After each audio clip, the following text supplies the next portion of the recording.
In this video, I'll show you how you can fix FPS drops and lag in Fortnite Chapter 6. The first thing is you want to go on Epic Games and go to Library, click on the three dots here and go to Manage.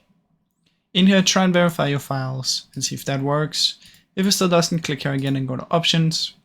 This time what we want to do is we want to try and disable both of these, high resolution textures and DirectX 12 shaders. Disable both of those, press apply and see if it works better now. Now after this, what we can do is come here and search for power plan, open up the power plan, go back to power options, and then you want to choose high performance. If you don't see it, try and press this arrow and it might be down here.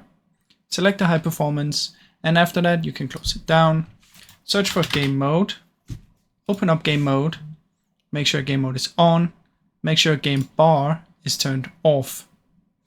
Now once you've done that, you can close it down again, and then what you want to do is you want to open up Fortnite, go to your graphic settings, the video settings, and make sure that you turn everything down to low.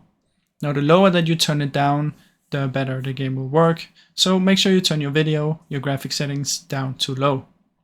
Now I really hope this video helped you. If it did, please leave a like and subscribe, as it helps me out a ton. Thank you so much for watching.